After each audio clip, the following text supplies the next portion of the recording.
Au nom du Père, du Fils et du Saint-Esprit. Amen. Grande joie d'être là avec vous en ce dimanche 19 décembre. Et aujourd'hui, c'est déjà le quatrième dimanche du temps de l'Avent. Ça veut dire que bientôt déjà, c'est Noël. Une grande joie, vraiment, de pouvoir vivre ce temps de grande grâce. Le temps de l'Avent, c'est un temps de grande grâce. Il ne faut pas les perdre. Il faut les saisir. Il faut les accueillir. Dieu donne les grâces. C'est à nous de les recueillir, de les accueillir. D'accord? Maintenant, la première lecture de ce dimanche, c'est du livre du prophète Michée, chapitre 5, à partir du verset 1. Et toi, Bethléem Ephrata, petite parmi les clans de Juda, c'est de toi que sort pour moi celui qui doit gouverner Israël. Ses origines remontent au temps jadis, aux jours antiques. C'est pourquoi il les abandonnera jusqu'au temps où aura enfanté celle qui doit enfanter. Alors le reste de ses frères reviendra aux enfants d'Israël. Il se dressera, il fera paître son troupeau par la puissance du Seigneur, par la majesté du nom de son Dieu. Ils s'établiront, car alors il sera grand jusqu'aux extrémités de la terre. Celui-ci sera paix. Et hier, nous avons écouté cette parole prophétique du prophète Ésaïe. La Vierge concevra et enfantera un enfant à qui on donnera le nom d'Emmanuel. Jésus.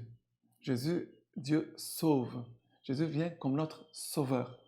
Et c'est tout au long de la semaine dernière et aujourd'hui aussi, nous avons écouté des prophéties messianiques.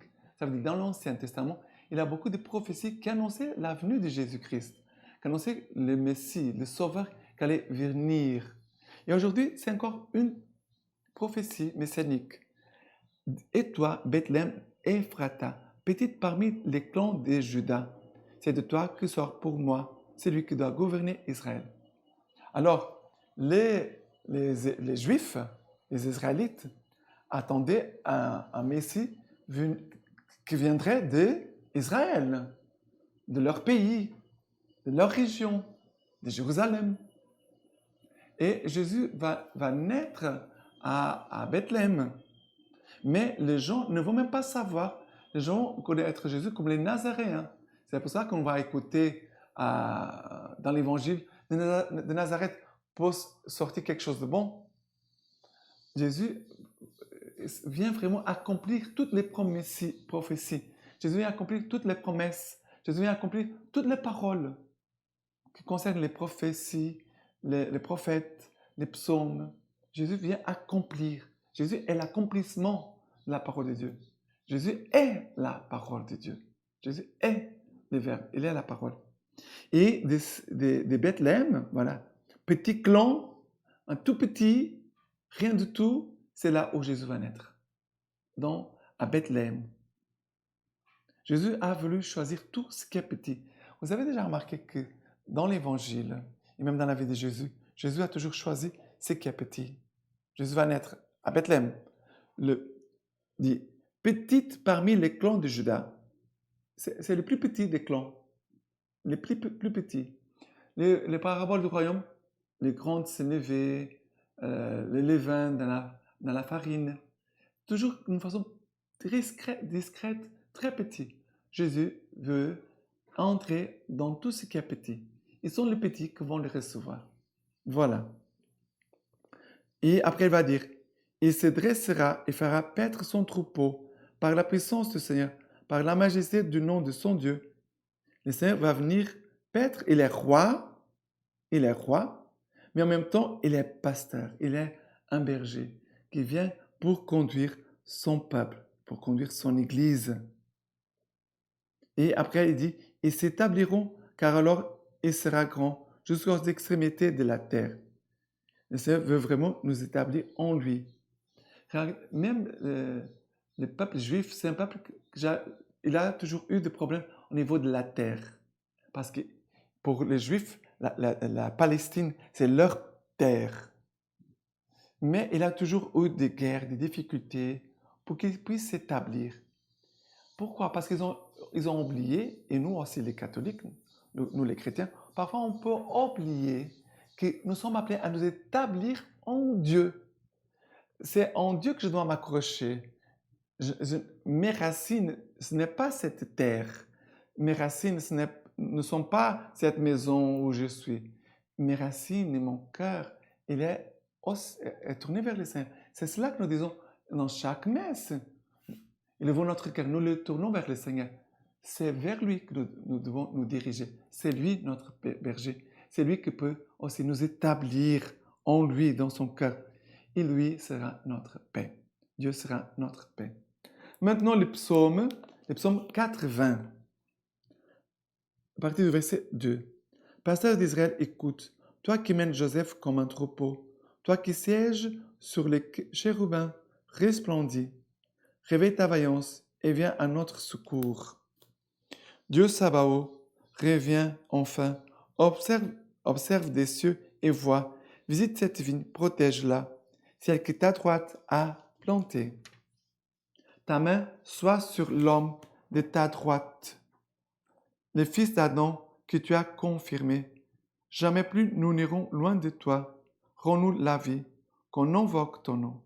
Il dit, jamais plus nous n'irons loin de toi. Ce temps de l'avant, c'est pour revenir au Seigneur vraiment avec fermeté, mais en même temps dire, Seigneur, je ne veux plus jamais m'éloigner de toi. Plus jamais, je ne veux m'éloigner de toi. Et après, il dit ici, Pasteur d'Israël, écoute, toi qui mènes Joseph comme un troupeau. Jésus va se faire homme, va habiter parmi nous. Il est notre bon berger qui nous connaît. Jésus dit, mes brebis connaissent ma voix. Nous devons écouter la voix du Seigneur, apprendre à l'écouter à travers la lecture divine. C'est un bon exercice pour reconnaître la voix de mon berger parmi les voix qui s'élèvent, qui ne sont pas les voix de mon berger.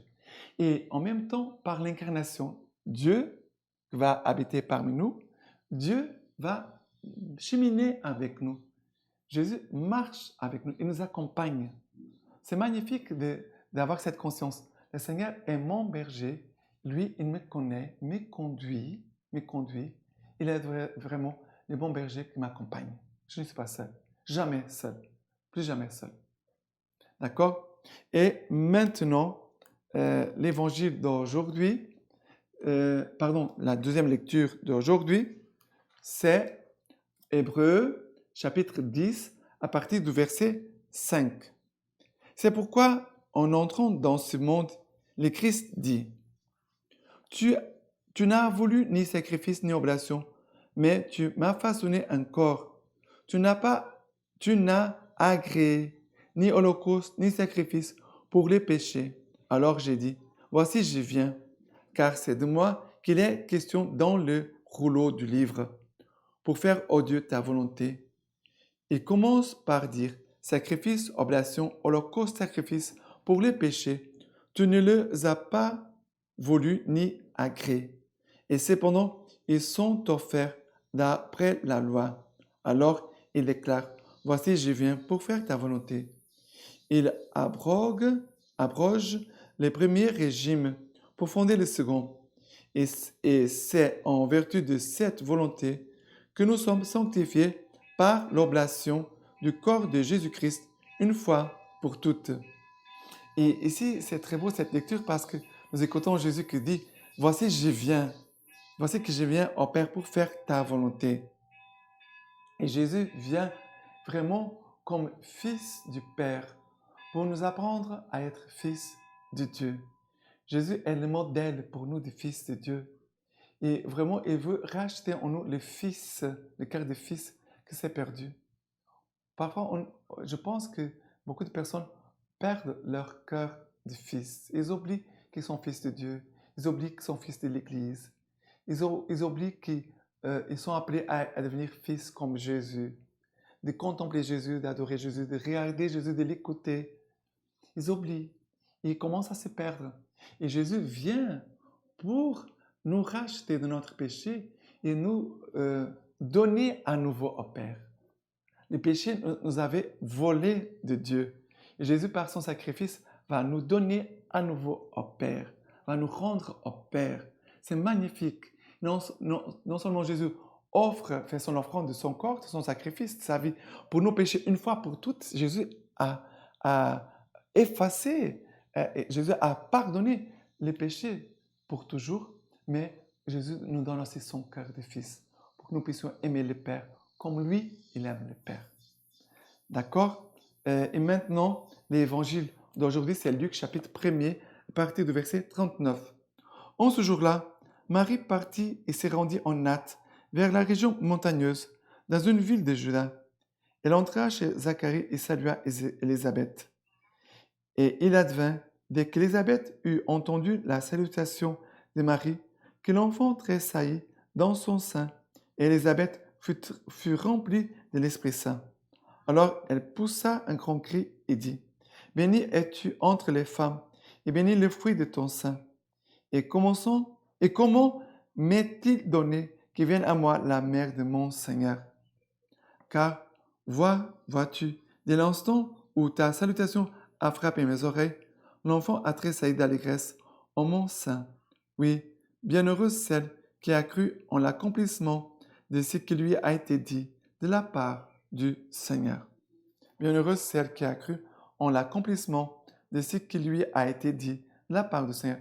Et bien sûr, Marie, elle est plus que nous tous bienheureuse parce que elle a cru à l'accomplissement et elle a laissé la parole venir habiter en elle. Marie a écouté la parole, elle a laissé la parole venir habiter en elle, elle a laissé la parole s'engendrer en elle, se prendre chair en elle et devenir vie. La parole est devenue action dans la vie de Marie. Et quand nous voyons Marie qui part en acte, elle court à travers les montagnes, ici, vers la région montagneuse, pour aller rendre visite, pour aider Élisabeth, sa cousine, qui était aussi enceinte. Ça veut dire la parole qui est en train de s'engendrer dans le sein de Marie produit déjà ses effets. Marie court, elle n'a pas peur. Imaginons une petite fille de 15 ans, de 16 ans, quelque chose comme ça, toute seule qui part. Elle n'a pas eu peur du danger, parce que c'était très dangereux à son époque de faire ça. C'était de la folie. Et elle part pour aller rendre visite et servir sa cousine Élisabeth. Et quand Élisabeth entend la voix de Marie, elle dit,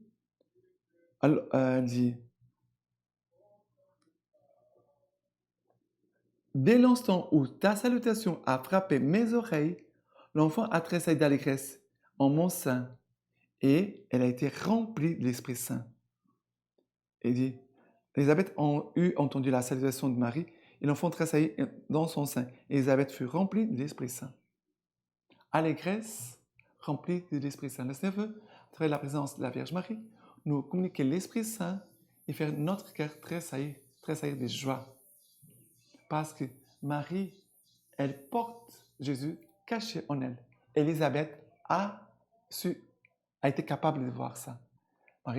Élisabeth a vu déjà le Messie dans le sein de la Vierge Marie. Et comment m'est-il donné que vienne à moi la mère de mon Seigneur? Qui a dit cela à Élisabeth? Qui a dit cela? L'Esprit Saint. L'Esprit Saint veut vraiment nous parler, nous conduire.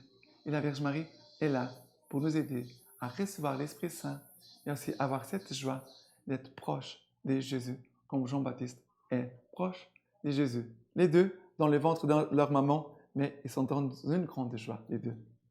Maintenant, la lecture patristique de ce 19 décembre. Dieu parmi nous, Saint Irénée, évêque de Lyon. Dieu est la gloire de l'homme, mais l'homme reçoit l'œuvre de Dieu, toute sa sagesse et sa force. Comme un médecin fait ses preuves auprès des malades, ainsi Dieu se manifeste aux hommes. Et voilà pourquoi Paul déclare, Dieu a tout enfermé dans l'incrédulité pour accorder à tous sa miséricorde. Et il disait cela de l'homme. L'homme avait désobéi à Dieu et avait été rejeté de l'immortalité et ensuite obtenu par le Fils de Dieu la miséricorde qui lui permet de recevoir par le Fils l'adoption filiale, car c'est lui qui, sans orgueil ni prétention, garde la vérité quant aux choses créées et quant au Créateur. Dieu, le maître de toutes les choses, auquel il donne d'être. C'est lui-là qui demeure dans son amour, dans la soumission et l'action de grâce. Il recevra de Dieu une gloire plus grande et de devenir progressivement semblable à celui qui est mort pour nous. Car voici que le Verbe s'est fait semblable à la chair du péché. C'est là d'abord pour condamner le péché et, en tant que condamné, le rejeter hors de la chair. C'est là aussi pour inciter l'homme à lui devenir semblable, en lui donnant mission d'être l'imitateur de Dieu, en le rangeant sous l'obéissance du Père pour qu'il voie Dieu et en lui donnant de saisir le Père. Oui, c'est le Verbe de Dieu qui a habité en l'homme et qui s'est fait fils de l'homme pour habituer l'homme à recevoir Dieu et habituer Dieu à habiter en l'homme, comme cela paraissait bon au Père. Voilà pourquoi le Seigneur lui-même nous a donné les signes de notre salut. C'est Dieu parmi nous, né de la Vierge. En effet, le Seigneur lui-même a sauvé les hommes, car les hommes ne pouvaient d'eux-mêmes se sauver. Cette infirmité de l'homme, Paul la proclame en ces termes. Je sais que les biens n'habitent pas en ma chair. Il veut dire par là que les biens de notre salut ne viennent pas de nous, mais de Dieu. Et il dit encore, pauvre de moi, qui me libérera de ce corps de mort? Et il nous présente alors le libérateur, la grâce de Jésus-Christ notre Seigneur. Isaïe a dit de même, soyez fermes, mains molles et genoux tremblants. Courage, cœur faible, soyez fermes et ne craignez pas. Voici notre Dieu, il prononcera son jugement et rendra justice. Il viendra lui-même nous sauver, car nous ne pouvons être sauvés par nous-mêmes, mais par le secours de Dieu.